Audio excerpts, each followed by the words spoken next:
But when it was simply put to them, why are you using this way of underpaying staff? It was, well, it's legal. Well, it's not going to be legal anymore.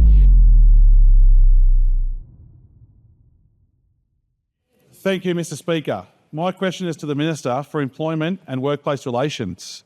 How will the passage today of the Albanese Labor government's closing loopholes legislation deliver better pay and safety for Australian workers?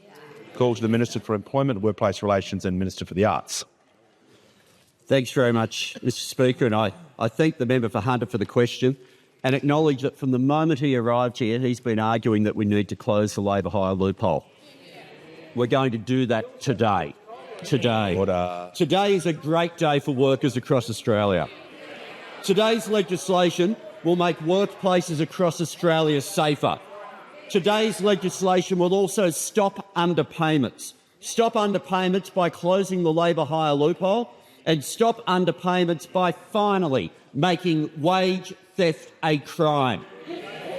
I want to thank those members of the Senate crossbench who were part of this, the Australian Greens, Senator Lambie, Senator David Pocock and Senator Lydia Thorpe.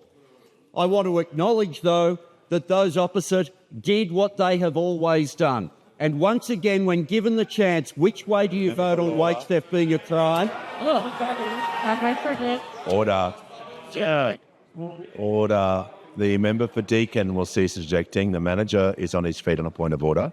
I'll hear the point of order. Mr Speaker, on relevance, the question in fact was commendably tightly drafted, talking about Australian workers, no reference to the opposition.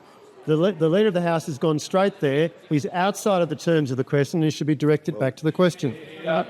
The question, order, members on my right, the question was about how the passage of today's legislation. So obviously the Minister in his answer is going to talk about what happened in the passage of the legislation. So his answer is being directly relevant.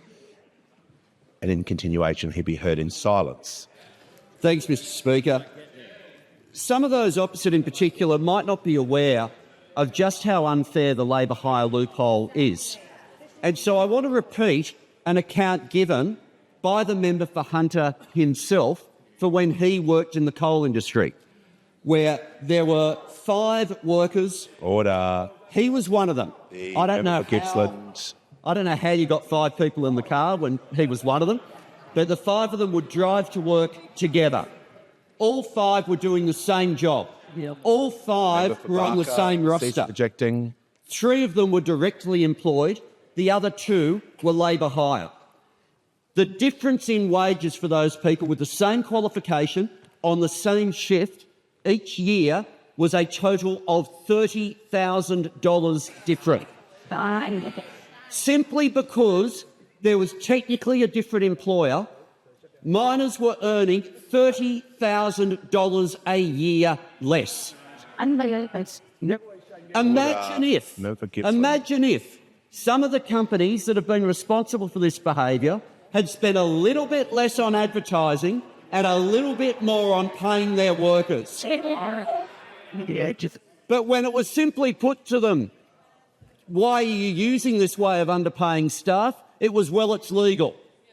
Well, it's not going to be legal anymore. It's not going to be legal anymore, and after question time today, the message will come back to this House and the final part of passage of this legislation will be before us.